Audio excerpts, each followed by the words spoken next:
നല്ലൊരു ഡോക്ടർ ആവാൻ വേണ്ടിയിട്ട് ഏത് കോളേജിലാണ് നമ്മൾ അഡ്മിഷൻ എടുക്കേണ്ടത്? ഞാൻ ഈ കോളേജ് പഠിച്ചു കഴിഞ്ഞാൽ ഞാൻ നല്ല ഡോക്ടർ ആവോ, അതല്ല ഞാൻ വേറെ കോളേജാണ് സെലക്ട് ചെയ്യേണ്ടത്? ഞാൻ എടുത്ത അഭിപ്രായങ്ങൾ തെറ്റിപ്പോയി കഴിഞ്ഞാൽ എന്റെ ഡോക്ടർ ഭാവിയെ ബാധിക്കുന്ന ഒരു കാര്യമാണ് എന്നുള്ള കൺഫ്യൂഷനിലാണ് പാരന്റ്സ്. കുട്ടികളും ഹൈലി ടെൻഷനാണ്. എയിംസുകളിലേക്ക് എസ്പെഷ്യലി പെരിഫറൽ എയിംസുകളിൽ ഏതെങ്കിലും എടുക്കുന്നതാണോ, കേരളത്തിലുള്ള ഗവൺമെന്റ് കോളേജുകളിൽ പഠിക്കുന്നതാണോ, നല്ലൊരു ഗവൺമെന്റ് കോളേജിൽ പഠിക്കുന്നതാണോ നല്ലൊരു ഡോക്ടർ ആവാൻ നല്ലത്? അതുപോലെ തന്നെ വേറൊരു ഗ്രൂപ്പ് എന്ന് പറഞ്ഞാൽ കുറച്ചുകൂടി ബോർഡർ ലൈൻ റാങ്കുള്ള ആൾക്കാർ, അതായത് ഗവൺമെന്റ് മെഡിക്കൽ കോളേജസ് തന്നെ ഏറ്റവും ലോവർ ലെവലിലുള്ള ഗവൺമെന്റ് മെഡിക്കൽ കോളേജസോ അല്ലെങ്കിൽ സെൽഫ് ഫിനാൻസിങ് കോളേജസോ ഇതിൽ ഏതിലെടുക്കുമ്പോഴാണ് നമുക്ക് നല്ലൊരു ഡോക്ടർ ആവാൻ പറ്റുക? നമ്മളെ ഏറ്റവും വിവരമുള്ള, എല്ലാ ഡിസീസും പെട്ടെന്ന് ഡയഗ്നോസ് ചെയ്യുന്ന, എല്ലാ കാര്യങ്ങളും പെട്ടെന്ന് മാനേജ് ചെയ്യാൻ പറ്റുന്ന അടിപൊളി ഡോക്ടർ ആവാൻ അത് ഏത് മെഡിക്കൽ കോളേജിൽ കിട്ടും? ഏറ്റവും അടിപൊളി ഡോക്ടർ ആവാൻ പറ്റുക.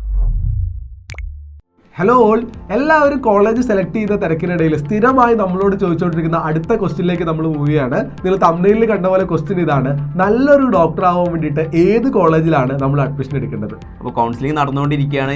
ആകെ കൺഫ്യൂസ്ഡ് ആണ്. ഞാൻ ഈ കോളേജ് പഠിച്ചു കഴിഞ്ഞാൽ ഞാൻ നല്ല ഡോക്ടർ ആവോ, അതല്ല ഞാൻ വേറെ കോളേജാണ് സെലക്ട് ചെയ്യേണ്ടത്? ഞാൻ എടുത്ത അഭിപ്രായങ്ങൾ തെറ്റിപ്പോയി കഴിഞ്ഞാൽ എന്റെ ഡോക്ടർ ഭാവിയെ ബാധിക്കുന്ന ഒരു കാര്യമാണ് എന്നുള്ള കൺഫ്യൂഷനിലാണ് പാരന്റ്സ്. കുട്ടികളും ഹൈലി ടെൻഷനാണ്. ഡെഫിനറ്റ്ലി പാരന്റ്സിനാണ് എനിക്ക് തോന്നുന്നത് കുട്ടികളെക്കാൾ കൂടുതൽ ടെൻഷൻ ഉള്ളത് പാരന്റ്സിനാണ്. കാരണം രണ്ട് രീതിയിലുള്ള കുട്ടികളാണ്. ഒന്ന് ടോപ്പേഴ്സ്, വെരി മേലുള്ള ടോപ്പേഴ്സ്, അവർക്ക് സെൻട്രൽ ഇൻസ്റ്റിറ്റ്യൂട്ട്സ് എയിംസുകളിലേക്ക് എസ്പെഷ്യലി പെരിഫറൽ എയിംസുകളിൽ ഏതെങ്കിലും എടുക്കുന്നതാണോ, കേരളത്തിലുള്ള ഗവൺമെന്റ് കോളേജുകളിൽ പഠിക്കുന്നതാണോ, ഗവൺമെന്റ് കോളേജിൽ പഠിക്കുന്നതാണോ നല്ലൊരു ഡോക്ടർ ആവാൻ നല്ലത്? അതുപോലെ തന്നെ വേറൊരു ഗ്രൂപ്പ് എന്ന് പറഞ്ഞു കഴിഞ്ഞാൽ കുറച്ചുകൂടി ബോർഡർ ലൈൻ റാങ്കുള്ള ആൾക്കാർ, അതായത് ഗവൺമെന്റ് മെഡിക്കൽ കോളേജസ് തന്നെ ഏറ്റവും ലോവർ ലെവലിലുള്ള ഗവൺമെന്റ് മെഡിക്കൽ കോളേജസോ അല്ലെങ്കിൽ സെൽഫ് ഫിനാൻസിങ് കോളേജസോ ഇതിൽ ഏതിലെടുക്കുമ്പോഴാണ് നമുക്ക് നല്ലൊരു ഡോക്ടർ ആവാൻ പറ്റുക? അതായത് അക്കാഡമിക് എക്സലൻസ് കേട്ടോ, വിവരം കൊണ്ട് നല്ലൊരു ഡോക്ടർ ആവാൻ പറ്റുക എവിടെ പഠിക്കുമ്പോഴാണെന്നുള്ളതാണ്. ഇതിനെ പറ്റിയിട്ട് നമുക്ക് പറയാനുള്ള ഒന്നാമത്തെ കാര്യം എന്താണെന്ന് വെച്ചാൽ, നിങ്ങളെല്ലാവരും പഠിച്ച് പുറത്തിറങ്ങി വരുമ്പോഴത്തേക്കും നമ്മൾ അവസാനം എഴുതുന്ന എക്സാം അല്ലേ, നിങ്ങൾക്ക് കിട്ടാൻ പോകുന്ന degree all over India same ആണ്. നിങ്ങൾക്ക് കിട്ടാൻ പോകുന്ന MBBS ആണ് കിട്ടാൻ പോകുന്നത്.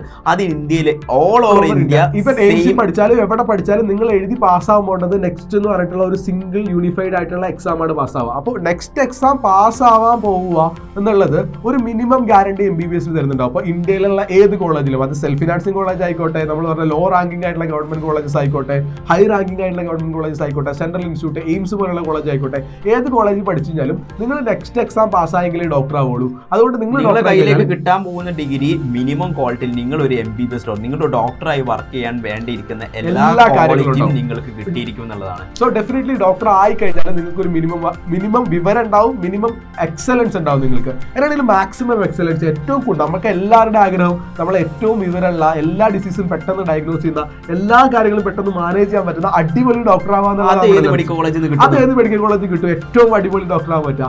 അത് നിങ്ങൾ എല്ലാവരും മനസ്സിലാക്കേണ്ട കാര്യം.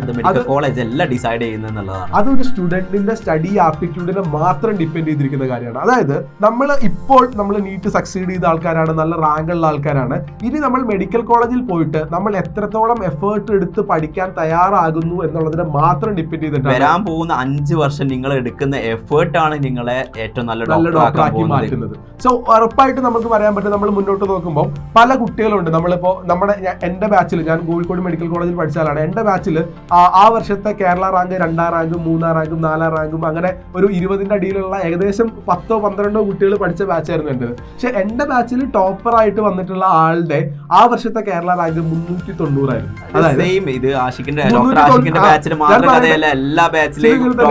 അതായത് നമ്മളെ കേരള റാങ്കിൽ നല്ല റാങ്ക് ഒക്കെ മേടിച്ച് കോഴിക്കോട് ഗവൺമെന്റ് മെഡിക്കൽ കോളേജിൽ പഠിക്കുന്ന കുട്ടികളുള്ള ബാച്ചിൽ നിന്ന് ആ വർഷം 300-350 റാങ്ക് വാങ്ങിയ കുട്ടിയായിരിക്കും പഠിച്ച യൂണിവേഴ്സിറ്റി ടോപ്പർ ആവുന്നത്. ഗോൾഡ് മെഡൽ ടോപ്പർ ഡെഫിനറ്റ്ലി 200-300 റാങ്കിലായിരുന്നു. ഈവൻ അവർ ബാച്ച് ടോപ്പർ മാത്രമല്ല, യൂണിവേഴ്സിറ്റി ടോപ്പർ അവർ തന്നെ ആയിരുന്നു.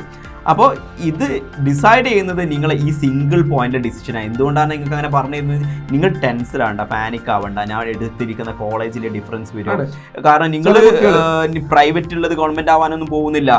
ട്രിവാൻഡ്രമുള്ളത് ചിലപ്പോൾ കാലിക്കറ്റ്. ഇതൊന്നും ശരിക്കും നിങ്ങളെ ഡോക്ടർ ലൈഫിനെ ബാധിക്കാൻ പോകുന്ന ഈ ഡിസിഷൻ ചിലപ്പോൾ നിങ്ങളെ കരിയറിനെ അപ്പാടെ മാറ്റാൻ പോകുന്ന കാര്യങ്ങളൊന്നുമല്ല. നിങ്ങൾ നല്ല ഡോക്ടർ ആവാന്ന് വിചാരിക്കുന്നത് നിങ്ങളെ ഈ വരാൻ പോകുന്ന 5 വർഷത്തെ പ്രാക്ടീസ് ആണ്. ഇപ്പോൾ ഞാൻ സംസാരിക്കുന്ന ചില കുട്ടികൾ, സാർ എനിക്ക് മഞ്ചേരി മെഡിക്കൽ കോളേജ് കിട്ടിയത്, എൻ്റെ ലൈഫ് ഏകദേശം പോയിട്ടുണ്ട്, നഷ്ടപ്പെട്ടു പോയിട്ടുണ്ട് എന്നുള്ള രീതിയിലൊക്കെ തെറ്റായ ധാരണയാണ്. നിങ്ങൾ ഏത് കോളേജിൽ നിന്നാണ് ഇപ്പോൾ ഇവൻ പറയുകയാണെങ്കിൽ മഞ്ചേരി മെഡിക്കൽ കോളേജിനെ പറ്റിയിട്ട് അല്ലെങ്കിൽ എറണാകുളം മെഡിക്കൽ കോളേജിനെ പറ്റിയിട്ടൊക്കെ പറയുകയാണെങ്കിൽ അവിടെയൊക്കെ പഠിച്ചിട്ട് ഫസ്റ്റ് ചാൻസിൽ തന്നെ നമ്മുടെ കോഴിക്കോട് മെഡിക്കൽ കോളേജിൽ അല്ലെങ്കിൽ ഡൽഹിയിലോ തന്നെ പോയിട്ട് എയിംസിലോ പോയിട്ട് MD ചെയ്യുന്നതിൽ ഏറ്റവും ഡിമാൻഡിങ് ആയിട്ടുള്ള MDയിൽ കൂടുതൽ കുട്ടികളെയും കഴിഞ്ഞ വർഷം വന്നിരിക്കുന്നത് മഞ്ചേരി മെഡിക്കൽ കോളേജിൽ. അത് ഡെഫിനറ്റ്ലി അങ്ങനെ തന്നെ. പിന്നെ എന്താ വെച്ചാൽ നമ്മുടെ എന്താ പറയാ ക്രിസ്ത്യൻ മാനേജ്മെന്റിന്റെ അല്ലെങ്കിൽ മറ്റു മാനേജ്മെന്റിലുള്ള സെൽഫ് ഫിനാൻസിംഗ് ശരിയല്ല, ഒരുപാട് കോളേജുകളിൽ സെൽഫ് ഫിനാൻസിംഗ് കോളേജുകളിൽ നിന്നൊക്കെ ടോപ്പ് റാങ്ക് നീറ്റ് PGയിൽ പഠിച്ച ഹൈ ക്വാളിറ്റിയുള്ള ഡോക്ടേഴ്സിനെ പ്രൊഡ്യൂസ് ചെയ്ത് പുറത്തേക്ക് വിടുന്നുണ്ട്.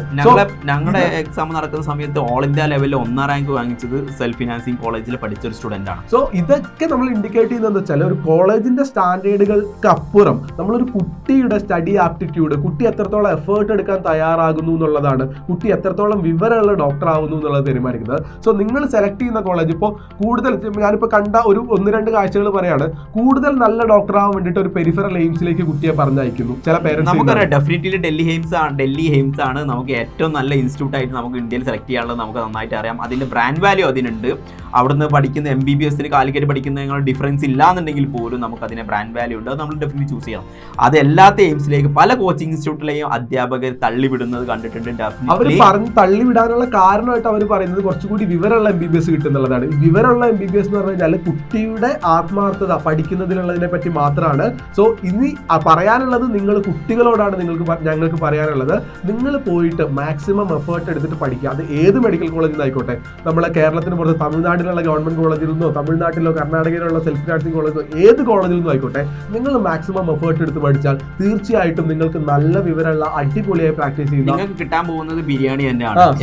അതിന്റെ കൂടെയുള്ള സൈഡ് ഡിഷിൽ ചിലപ്പോൾ ഡിഫറൻസ് ഉണ്ടായിരിക്കും. അത് എന്താ പറയാ, പ്രൈവറ്റിലോ നിങ്ങൾ എക്സ്പെൻസോ നിങ്ങൾ ആ ബിരിയാണി വാങ്ങിക്കാൻ ഉപയോഗിക്കുന്ന എക്സ്പെൻസ് ഡിഫറൻസ് ആവാം. സോ അടിപൊളി ഡോക്ടറായി പഠിക്കാൻ നിങ്ങളുടെ എഫേർട്ട് മാത്രം മതി. അതുകൊണ്ട് നിങ്ങൾ ഒരു കോളേജ് സെലക്ട് ചെയ്യുന്ന സമയത്ത് നല്ല ഡോക്ടർ ആവാൻ വേണ്ടിയിട്ട് മാത്രം ഒരു കോളേജ് സെലക്ട് ചെയ്യണ്ട. കോളേജ് സെലക്ട് ചെയ്യുമ്പോൾ നിങ്ങൾക്ക് നിങ്ങളുടെ വീട്ടിൽ നിന്നുള്ള ദൂരം, നിങ്ങളുടെ യാത്ര ചെയ്യാനുള്ള കൺവീനിയൻസ്, താമസിക്കാനുള്ള കൺവീനിയൻസ്, ഇമ്പോർട്ടൻസ് കൊടുക്കണം. കാരണം നമ്മുടെ നാട്ടുകാര് നമ്മുടെ പേഷ്യൻസ് ആയിട്ട് കൂടുതൽ ഇടപെടുക. നിങ്ങൾ എവിടെയാണോ പ്രാക്ടീസ് ചെയ്യാൻ ഉദ്ദേശിക്കുന്നത് ആ ഏരിയയിലുള്ള പേഷ്യന്റ് ആയിട്ട് കൂടുതൽ ഇടപെടുന്നതും കൂടുതൽ നന്നായിരിക്കും. അതിന്റെ കൂടെ ഒരു എക്സാമ്പിൾ ഞാൻ ആഡ് ചെയ്യാം. എന്നോട് കഴിഞ്ഞ ദിവസം നല്ല മാർക്കുള്ള ഒരു കുട്ടി ചോദിച്ചിരിക്കുന്നത് ഒരു പെരിഫറൽ എയിംസിൽ ജോയിൻ ചെയ്യണോ കാലിക്കറ്റ് മെഡിക്കൽ കോളേജ് ജോയിൻ ചെയ്യണോ. എൻ്റെ പേഴ്സണൽ ഒപ്പീനിയൻ ഞാൻ കറക്റ്റായിട്ട് അവൻ ഇവാലുവേറ്റ് ചെയ്ത് അവൻ പ്രാക്ടീസ് ചെയ്യാൻ നോക്കുന്ന ഏരിയകളും അവൻ്റെ ഫാമിലി കാര്യങ്ങളൊക്കെ അവൻ്റെ അടുത്ത് എത്ര ദൂരമാണ് കാലിക്കറ്റ് എന്നുള്ളതൊക്കെ ഇവാലുവേറ്റ് ഡെഫിനറ്റ്ലി ഞാൻ അവൻ അഡ്വൈസ് ചെയ്തിരിക്കുന്നത് കാലിക്കറ്റ് മെഡിക്കൽ കോളേജിൽ പഠിക്കാൻ വേണ്ടിയിട്ടാണ്. അതിന് അവന് കിട്ടേണ്ട അഡ്വാൻറ്റേജ് അവൻ്റെ നാട്ടിലുള്ള ഡോക്ടേഴ്സ് ആയിട്ടുള്ള കൂടുതൽ ഇൻട്രാക്ഷൻ, നാട്ടിൽ തന്നെ ആയിരിക്കും അവൻ്റെ പിയർ ഗ്രൂപ്പ്, ഇവിടെ തന്നെയാണ് കൂടുതൽ BG പഠിക്കാനുള്ള സൗകര്യങ്ങളൊക്കെ കൂടുതൽ വരുന്നത്. അല്ലാണ്ട് പെരിഫറൽ എയിംസിൽ പോയി കഴിഞ്ഞാൽ അവന് നാട്ടിൽ കിട്ടാൻ ചാൻസ് ഉള്ള പല കമ്പനികളും പഠിച്ച് മുന്നേറാനുള്ള ചാൻസുകളൊക്കെ നഷ്ടപ്പെടും. ഇത് മാത്രമേ പറയാനുള്ളൂ. അടിപൊളി ഡോക്ടർ ആവാൻ വേണ്ടിയിട്ട് ആത്മാർത്ഥമായിട്ട് പഠിച്ചാൽ മാത്രം മതി. ഏത് കോളേജിൽ നിന്നും അടിപൊളിയായി പഠിച്ചു കഴിഞ്ഞാൽ നല്ല ഡോക്ടറായി വരാം. നല്ല PG എടുക്കാൻ, PGയിൽ പഠിക്കാനോ എല്ലാത്തിനും ഒരു കോളേജിനും അതിൻ്റെതായ ഡിഫറൻസ് ഇല്ല. ഏതൊരു കോളേജിൽ പോയി പഠിച്ചാലും ഓക്കെയാണ്. അതുകൊണ്ട് കോളേജ് സെലക്ട് ചെയ്യുമ്പോൾ നല്ല ഡോക്ടർ ആവാൻ എന്നുള്ള ആ ക്രൈറ്റീരിയ മാറ്റി വെക്കുക. അക്കാഡമിക് എക്സലൻസ് ആണ് നിങ്ങളുടെ ഉദ്ദേശമെങ്കിൽ അത് മോസ്റ്റ്ലി ഒരു സ്റ്റുഡന്റ് ഓറിയന്റഡ് ആയിട്ടുള്ള കാര്യമാണ്. അത് ഒരിക്കൽ കൂടി പറയാണ്. അതുപോലെ അക്കാഡമിക് എക്സലൻസ് ഉള്ള അടിപൊളി സ്റ്റുഡന്റ് ആവാൻ വേണ്ടിയിട്ട് ഓൾ ദി ബെസ്റ്റ് വന്നിട്ട് നിർത്തട്ടെ. ബൈ. ഇനി ഇതുപോലെയുള്ള എന്ത് ഡൗട്ട് ആണെങ്കിലും നമ്മൾ നല്ല ഡോക്ടർ ആവാൻ അല്ലെങ്കിൽ ഡോക്ടറുടെ ലൈഫിൽ എന്തെല്ലാം കാര്യങ്ങളാണ് ശ്രദ്ധിക്കേണ്ടത്, പഠിക്കുമ്പോൾ ശ്രദ്ധിക്കേണ്ട കാര്യങ്ങൾ, അതുപോലെ ഒരുപാട് കാര്യങ്ങൾ നിങ്ങൾക്ക് സംശയങ്ങളായിട്ടുണ്ടാവും. ഈ സംശയങ്ങളൊക്കെ നമ്മുടെ കമന്റ് ബോക്സിൽ ചോദിക്കാം. നമ്മൾ ഇതിനൊക്കെ മറുപടി നിങ്ങൾക്ക് പറഞ്ഞു തരുന്നതായിരിക്കും. Bye bye, see U.